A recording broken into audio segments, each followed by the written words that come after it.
Hey everyone, welcome to Tent Talk, the Farmers Market podcast. This podcast is all about farmers markets, how to increase your market business success, and in our current climate, maximize safety while providing people with fresh food.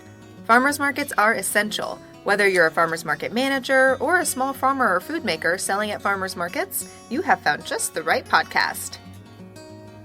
This week we're chatting with Heidi Anderson of theFarmBoard about value-based marketing and how to attract your best customers. Hey everyone, I'm one of your hosts, Bridget Myers. I'm a longtime Farmers Market Manager, Vendor 101 co-teacher, and Education Coordinator at Farmers Market Pros. And I'm Kat Fields-White, Director of San Diego Markets, still an active Farmers Market Manager, founder of Farmers Market Pros, and host of Intense, the Farmers Market Conference, and the Farmers Market Pros community. And I'm Justine Marzoni-Mead, Tent Talk producer, Marketing Director for Farmers Market Pros, and Logistics Coordinator for the Farmers Market Pros new membership program.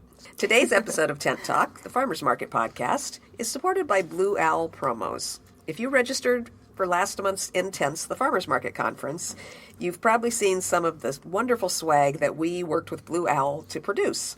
Those cool Tent Talk tin cups, the cute notebooks, and as Farmers Market managers, we've also relied on them for insulated shopping bags and t-shirts to sell at our Farmers Market info booth. Fun fact, we met Marcy years ago when she was a farmer's market vendor. Remember when Marcy used to sell cheese? Yes, it was the best. The best. She was a great vendor. Always showed up on time. Always showed up on time. She was wonderful. We miss her at the markets, but Marcy and her team respond quickly to inquiries and find us the best pricing and pay attention to our orders for merchandise from start to finish.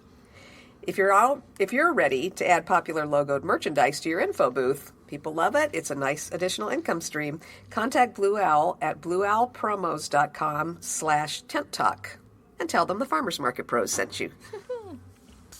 Well, welcome back to Tent Talk. Today we are talking with Heidi Anderson, co-founder and CEO of theFarmBoard, about developing a value-based marketing strategy. In these still confusing times, attracting larger numbers of visitors is not always the goal. Heidi will share how to develop loyal customers who shop at farmers markets. Wow, concept. Welcome, Heidi. Thank you. Thanks for having me. So Heidi, can we just start with some background? Tell us a little bit about yourself and how you ended up being CEO of theFarmBoard. Yeah, I started a few decades ago. I was in school at UC Berkeley and doing anthropology there. And I went to the job board, which was a physical board. And there was a summer camp job there that I applied for and got, and I had no idea, but it was this amazing place. It was an organic educational farm and on 1,600 acres above Silicon Valley. Yeah, just right above there. And they had set it up in the 30s as a social justice camp to bring internment camp kids in with the white kids in the area as a way to combat racism. So it was a really early, amazing effort at that, the idea of bringing kids together to combat racism. So I accidentally landed there and just fell in love with organic, local farming, the environmentalism and social impacts of that, and spent 3 summers there. And then, and at the same time, I also had become ill. So I had this mystery illness that I actually carried for a couple decades. That was pretty bad, where I had fatigue and mystery symptoms. So after spending 3 summers there, I accidentally got in the software industry. And I spent the last 3 decades in there, mostly doing leadership in a whole variety of industries. And for the last 15 years, I just really wanted to apply that amazing experience into social and environmental impact. And so the farming, that I had this love of local farming and the environmentalism of it and the social impact of it. It made sense to go into there. So that's what led me there. And then I finally, 25 years of having health problems, I finally figured out, that it was a combination of heavy metals, which I don't know if that came from food, but an organophosphate pesticide, which does come from food, which is a neurotoxin. So I have this huge passion I believe that local regenerative farming has all the answers to our climate and health problems. And that we just need to foster and grow them, and that farmers markets already have the answer. They're the heart of local systems. So that's my passion. Wow. That's a strong why. Yeah. It's a strong why. I love it. So a little bit more about the Farm Board. So what gave you the idea to start that, and what need do you see? That obviously we have a need for food, we have a need for locally grown food. We know, on this podcast we talk all about how the needs that farmers market fills, but what do you see the Farm Board? What need does that fulfill? Yeah. So I have this, from working in software for 30 years, the analytical part of my brain is gigantic compared to everything else. It took over the language area. So I used that kind of skill and practice that I had developed to go look at local systems kind of from a systemic perspective. And, trying to figure out, okay, why aren't, statistically, in 2019, supposedly 47% of people in the US said that buying local was very high priority to them.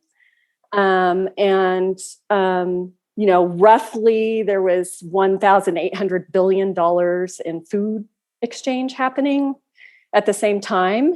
So if you say 40% of that, that's roughly, $900 billion.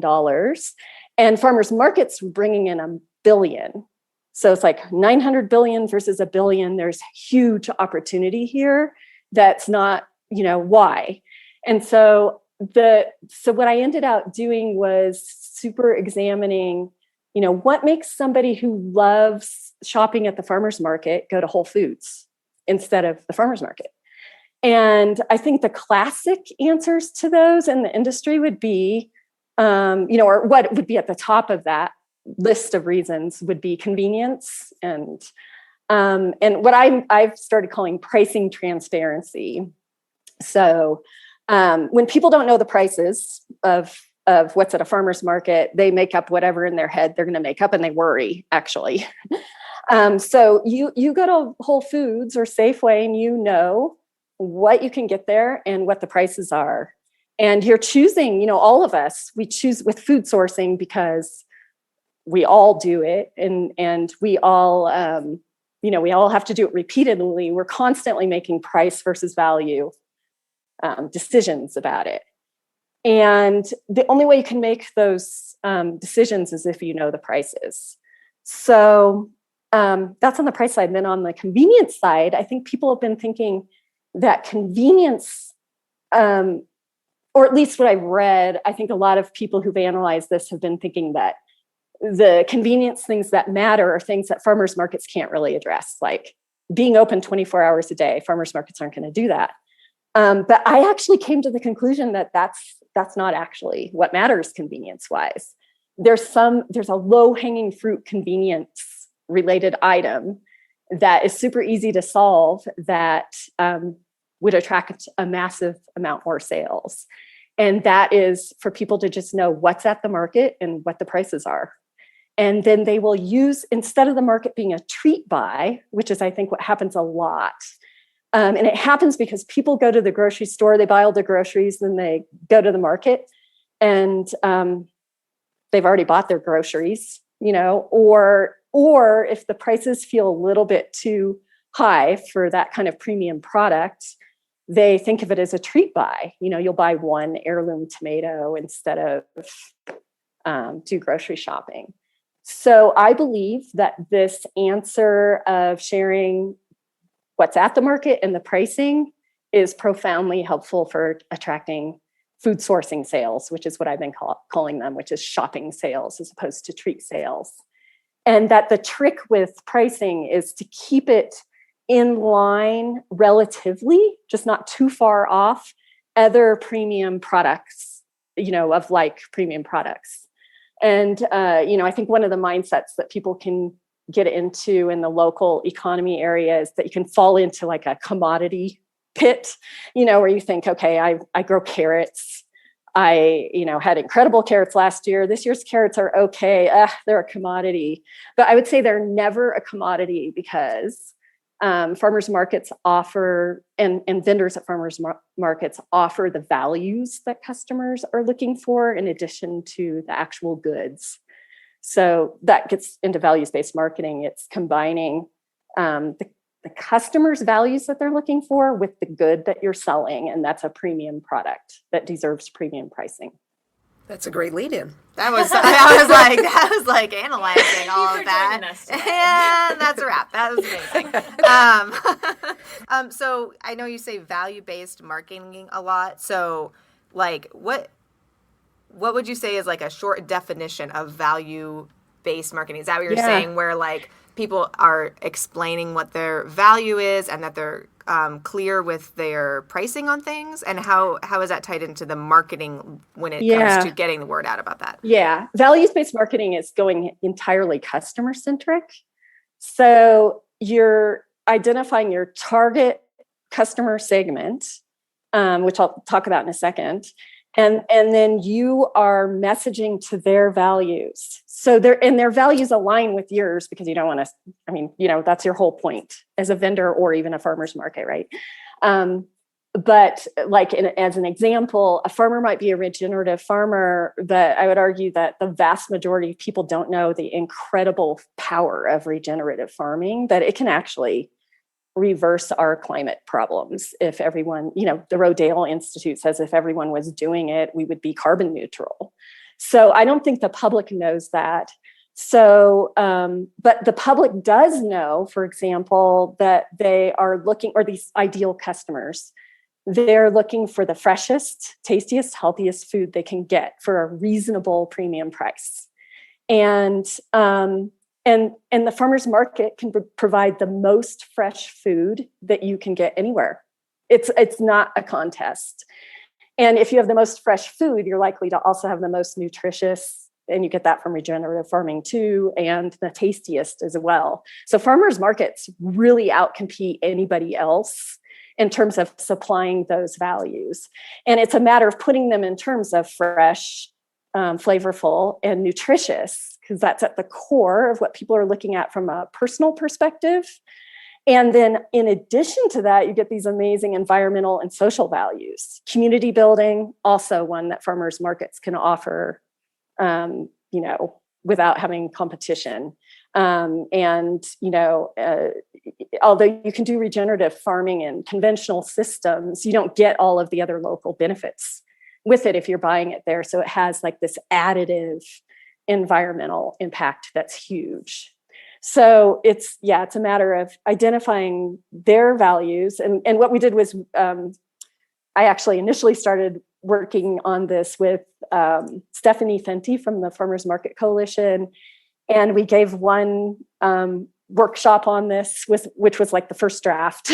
And then we decided to do it again for Farmers Market Week last year. And Cara Mae Woolidge from Napa Farmers Market collaborated with us, which was amazing. And she came up with these sample messages for each type of value that a customer would have.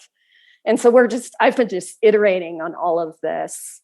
But yeah, the main part about, sorry, that wasn't a short answer about value-based marketing. I can give you the one sentence, which is just that. So is the short answer that when you say value-based marketing, you're talking about the customer's values. Yes. Right? So it's a WIFM, back in the day. Yeah. And that's sales what and stuff, they would them. say, WIFM, what's in it for me? So Exactly. you want to remember that you're marketing to that, right? Yeah. Yeah. And that is what optimally attracts people. You're serving them, and that makes them feel really, really good. And I feel like the industry's had kind of like a nonprofit approach a little bit. It's like, help us, because we're helping the world. And this is kind of flipping that on its head and saying you can do exactly the same thing and attract more sales by just putting it in the terms of the customer. Yeah, very smart. For sure. So in the farmers market world, who do you think it is, whose job is it to do the marketing? Oh, well, so, and this gets a little bit into the farm board. I actually would love to hear what you all have to say about this after I answer, since you're the experts and I'm not. But if there's clearly a need for, on a market, depending upon what stage you are in with your market. If you're a brand new market, obviously your needs are different than if you're, the San Francisco ferry building, right? But it's so depending upon what stage you're in, the market may have marketing needs as a whole. Like if it's a startup market, maybe the market wants to attract sales for the vendors so that they can attract more vendors.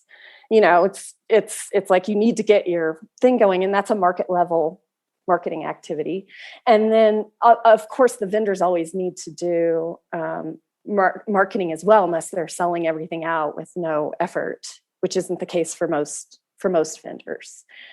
So that's how I would answer it. And we kind of agree. It's what we keep trying to remind people is that everybody should be marketing. So it's a key part of the market manager's job description that they provide marketing and get customers to the market.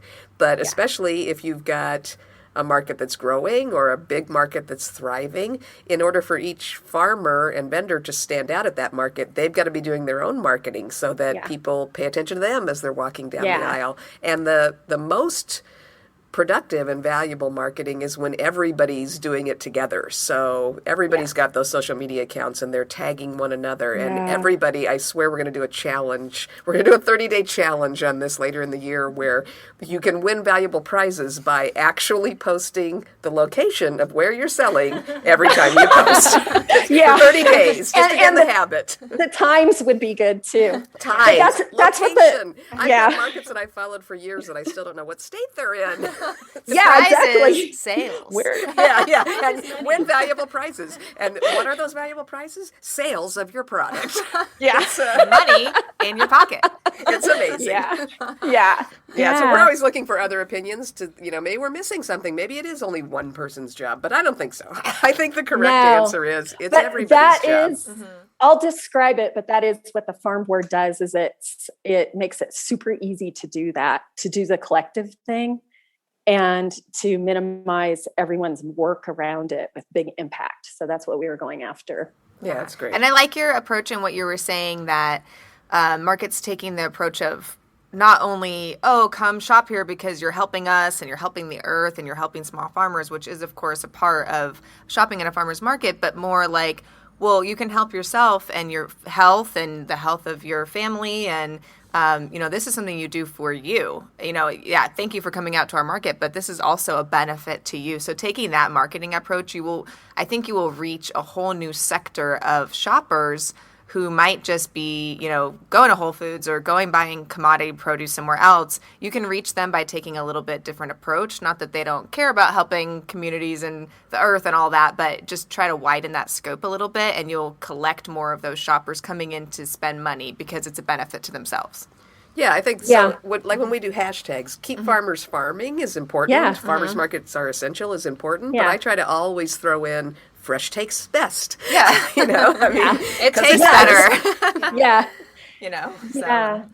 And I think tasting better is not, obviously the farmer benefits because you buy it, but the farmer's not sitting at your table with you. He doesn't care if you think it tastes better. It's like, taste it for yourself. It does taste better. Go, impress your friends with this. So it's kind of turning it back on the customers, I think, can really help bring those shoppers in. And if farmers market organizers and farmers and vendors marketing and selling their items can kind of take that more kind of wide net approach, I think it would be helpful. So, and I think it kind of too changes the perception that maybe even just like on a subliminal level of shoppers, that if they feel like if they don't come one week, they're letting down the market, or or that the market is going to go out of business, or that it's a charity, or type of thing. It kind of just makes markets seem more confident and like we are important service and we are providing you what you want, rather than like come buy our grocery, Please. Yeah. It takes out a desperation thing. Yeah, so when you miss a market, what should happen to you is not that you feel bad that you're not supporting the community that week. It's that you're going to have to feel taste... depressed because you don't have that food. Yeah, the food's not going to taste as good that week. You're eating crappy food that week.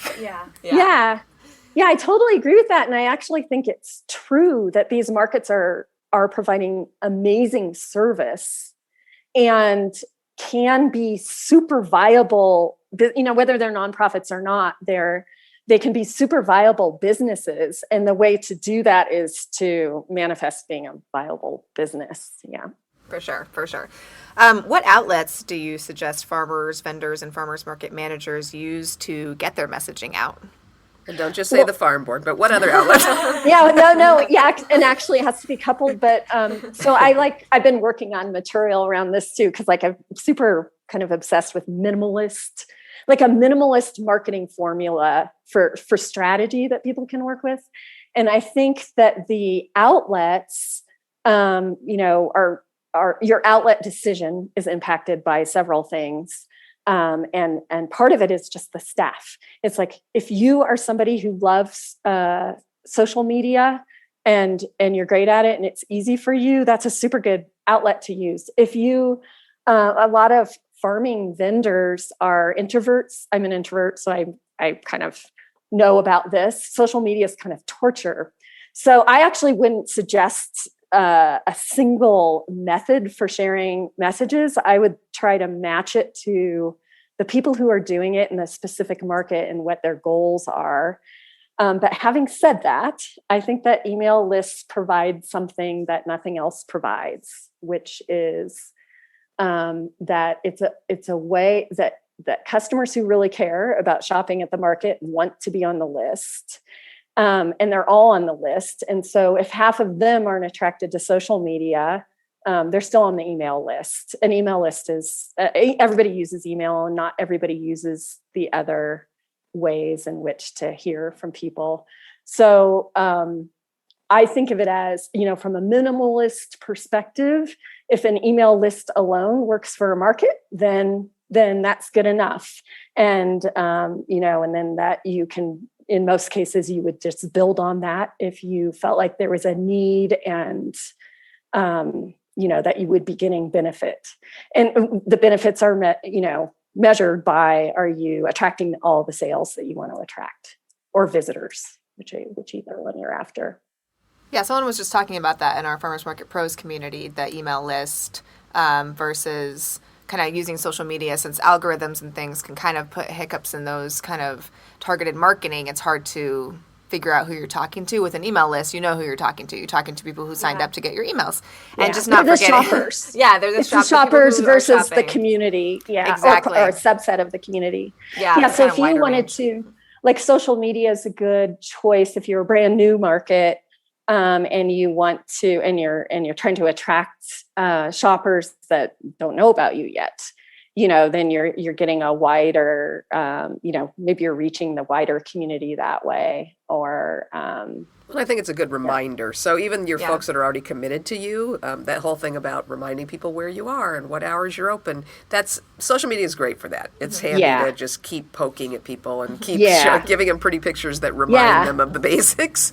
But that email list really does get to your people. For sure, yeah. That a couple weeks ago, too, everyone was asking us, who has fava beans? Oh, does this farmer have fava beans? Which block are they on?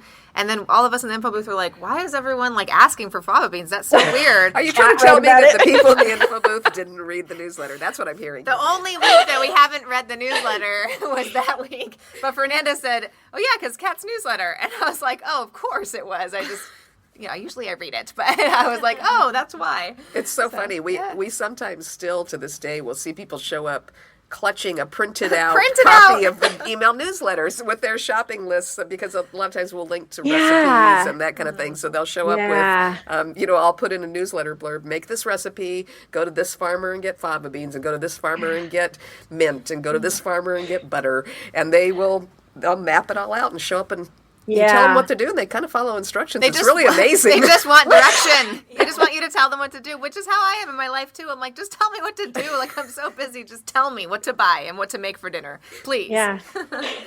It's a major service. Yes. Yeah, it is. With the newsletter too, I mean, right now, especially this last year, the number of visitors can be problematic. So doing a really good job on social media sometimes means, it's been such a counterintuitive thing this last year, because if you're doing a really good job, a ton of people show up. Yeah. Not necessarily to shop, but because it's so Treat pretty. And their browsers, and they want the experience, and they'll buy one thing, a cookie. Yeah. Just want to get as out long of as the they house. buy at least a cookie. We used to call them selfie Some don't snapping buy. samplers, but there's no samples now. So a lot of times they do buy something, but it's tricky to figure out how to tailor messaging. So if we do want to use social media, it is effective. We've got a huge amount of followers at our market, and we see other markets, even really small markets, that have huge followings because their community is so dependent on them. So how do we tailor those kind of messages to get to the right people? And by the right people, I mean the grocery shoppers, not the selfie snappers. Not that there's anything wrong with snapping a selfie while you're grocery shopping, but I mean, how do we get to the folks that are actually going to come out and do their grocery list? Yeah. Yeah. And that's actually what we developed the Farm Board for. So what it is, it works with you with very little effort, because you get your vendors to keep their availability up to date on there. So it's real time what they have to offer. So the fava beans would be put in by the farmer and on there. You get a curated view for your whole market. So each vendor's availability is listed, and the users can search that if they want to come up with their own recipes or browse it. And it's auto-maintaining. All the market manager has to do is add vendors as they come into the market or remove them. And that takes a couple seconds just to put a vendor on there and remove it. So you end up with this link with this availability list and pricing list that's auto-maintained and up to date always. And you can include that in all your communication. So like you could put in your newsletter, you could put the recipe and then, add the availability list so that they could refer to it for, where the vendor locations basically. So this question, remind me of the question again. I got distracted. Well, just how do we tailor our messages so that we get the right people coming to the market, and the right people being shoppers versus just kind of strollers. So I think the combination of sharing your availability and pricing, that bumps up how much people will buy of the shoppers, and it's only attractive to shoppers. The people that are looking for experience and don't want to buy anything are not going to look at the availability list or your information about that. And then targeting your communication to those shoppers. So that comes back to like the email list idea. If you're getting too many browsers, you can calm down on the social media and email your shoppers and keep reminding them they can bookmark the availability link so that they can just look at it at any time. And maybe our social media needs to kind of focus on grocery items Shopping versus list. the view, the view or fashion, It's a balance, because it's like, in order to engage on social media, you have to have these like pretty pictures, and that is like a like young shopper with flowers. That is what gets engagement on social media. That just is what it is. Yeah. But at the same time, it's like, trying to tailor it more to people who are writing down a long grocery list, because those are the people that you want the majority of the people that you want at the market are people that are there to do their weekly grocery shopping. That'll help sustain the market. So it's like, how do you, make that beautiful and attractive, like a long grocery list. Right.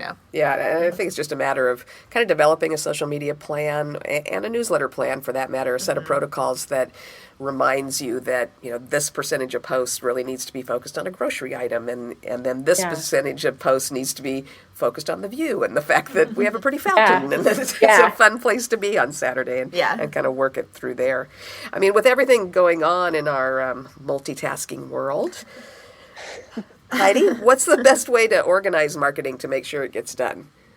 Do you have any tips on? I've been working on that too. Okay. So I've been working on this minimalist 6-step, formula for doing marketing. And the first 4 steps take maybe an hour and a half to do, to just get all your head clear on what your target customers are, what their values are that you're targeting. And then you can write messages around those values so that you have lots of messaging around those. That's another way to help get people, shopping customers, is to focus in on the shopping related values that you're talking about.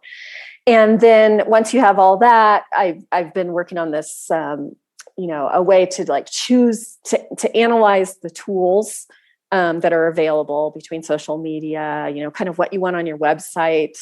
Even if you want a website, if you're a vendor, and then the email list, and kind of a way to organize that and basically get all organized within a couple of hours, and then just to have your messaging plan like people do already today, where you decide how often you're going to send out, and have some messages lined up so that you don't feel stress about it. Well, some of us do. It's hard. I mean, I actually think this marketing can cause so much stress for a lot of people. Like, you can really easily feel overwhelmed, and there's no need to, if you can get organized. I think the issue sometimes it feels like it's never done. It's not Right. like, okay, Yeah, I true. did marketing. It's on. It's Check. like, Marketing's done. Yeah. marketing's done for the market. It's not like your annual permit where it's like, all right, annual permit's done. And then you have to worry about it for a year. It's like, you can't go like marketing's done. It's kind of like, okay, Done for today. done for today. Or this morning. Yeah. Yeah, it can be a weekly thing, some kind of periodic thing where you can really easily, where you don't feel overwhelmed by the 20 minutes you're going to spend doing it. You just do it like your other tasks that don't overwhelm you. So I think the key is to turn it into that. Yeah, exactly. It's that batch thing, right? Yeah. Yeah. Batching it, scheduling it, thinking ahead, like using the tools available to have material and content for yourself. So like having this vendor availability list, I mean, that's an incredible tool that can help make marketing more streamlined and easy, I think. So, Yeah. yeah. So this isn't an ad or anything for the Farm Board, but I would like to just share, just kind of explore a little bit more detail about that. So the Farm Board, do you do online sales, or is it more of a marketing tool? Okay, so you're not ordering through it like some of the online programs, right? Mm-hmm. And the reason for that is values. You can tell I'm super values oriented. I think that the majority of people that shop at a farmer's market don't want to buy online, and they actually don't want to get their food delivered because their priorities are freshness, nutrition, and taste. And you want to pick out your own food. So that's the majority of people. There is a subset of people who want to shop online and get things delivered. I actually think it makes better sense for most markets and vendors to focus on the majority, which are people that want to show up. They have community values. They have, they desire to pick out their food and to know the vendors. So I think of online sales as being an edge case, and I feel like it's a distraction from serving the core customers. Oh, you just should have been at our conference last month. Big discussion. A lot about of conversation about that, and still ongoing, of course. But Farm Board, the app, is more designed to let people browse through the market, see what's there, make their lists before they get there, right? Exactly. And individual vendors can decide if they want a pre-sale. But for pre-sales, it's just really simple. The customer can optionally email them and say, I want to buy bulk cucumbers for pickles. Can I buy 2 cases ahead of time? And the vendor can, say, yeah, give me your credit card, or, it's off the Farm Board. It facilitates really easy pre-sales. We have a farmer in Temecula, I think kind of near you guys. She actually, when she started using the Farm Board, she was selling direct to a community of people, custom orders, not at a farmer's market. But she just started using the Farm Board, and she estimated that her sales increased by 75%. Because every one of those customers just bought more of what she had because they knew they were looking at her up-to-date availability. Gotcha. So that's what it does. Know who that is. We'll check with you later. Yeah. So helpful. And so how is the Farm Board monetized? So is there a subscription fee for the vendors who use it, or the markets that use it, or is it a customer fee to join, or how's that work? So right now, it's $60 a year for a vendor to use it. Except that I've been offering it free to vendors, which So, There's and some then- value-based marketing right there. That's a deal. That's a deal of the year. I'm not following my own premium advice. So, and I think we talked about you're going to give us an offer, and we'll mail that out to our listeners and followers, and they'll be able to connect with you and maybe get some free time on the farm board in exchange for giving Heidi some feedback about how that's working. Exactly. Yeah. So farmers markets, if they want to use it, they also can have it for free now. And then it would be some kind of reasonable, our whole business model is built on needing a degree of mass adoption.